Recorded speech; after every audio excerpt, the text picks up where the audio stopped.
భార్యాభర్తలు అంటేనండి బండి ఎద్దులు లాంటి వాళ్ళు అనేసి చెప్పేవారు పెద్దోళ్ళు వెనక.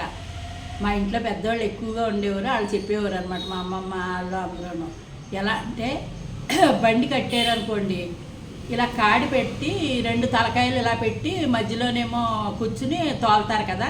ఆ తోలేటప్పుడు ఒకటి ముందుకి ఒకటి వెనక్కి వెళ్ళిందనుకోండి, అది బండి నడవదు. రెండు సమంగా వెళ్ళాలి అనేసి దాని సారాంశం అనమాట. అంటే ఏంటి, సంసారం అనే బండికి భార్యాభర్తలు ఇద్దరు ఎద్దుల్లాంటి వాళ్ళు అని అని అనేది మా అమ్మమ్మ నాతో చెప్పేది. అలాంటి సామెతలన్నీ చిన్నప్పుడు. ఎద్దుల బండి లాంటి వాళ్ళు భార్యాభర్తలు అని. అంటే ఈ భార్యాభర్తలు ఎటువంటి ప్రాబ్లమ్స్ లేకుండా, ఏ గొడవలో లేకుండా, ఎప్పుడన్నా చిన్న చిన్నవి వచ్చినా ఎవరికి ఎక్కువ మాట్లాడేనా నాకు తప్పు అనిపించిందో ఆడ సారీ చెప్పడంలో కూడా తప్పు ఉండదండి.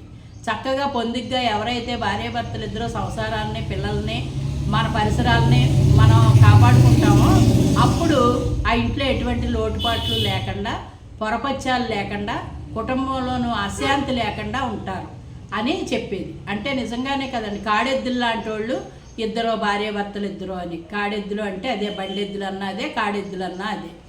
అంటే ఇప్పుడు ఈ దెబ్బలాట్లు అంటే భార్య ఒకటంటే భర్త ఇంకోటి అంటూ ఇద్దరికి పెరిగిపోయి గొడవలు పెరిగి సంసారం విచ్ఛిన్నం అయిపోతూ ఉంటుంది. పిల్లలు అశాంతి అయిపోతూ ఉంటారు. 10 మందిలోనూ మనం లోకు అయిపోతాం. సంసారం పలసన అయిపోతుంది. చుట్టాల్లోనూ బంధువులోనూ విలువ పోతుంది. అందుకోసం ఎప్పుడూ కూడా గమ్ముగా ఉండాలి, చక్కగా ఉండాలి. ఇద్దరును మంచిగా ఆలోచించి, ఇద్దరు నిర్ణయాలు తీసుకుని, ఇద్దరు కలిసి ఒక ఆలోచన చేసుకుని సంసారాన్ని నడిపించుకునేవాళ్ళు సంసారాలు చాలా బాగుంటాయండి.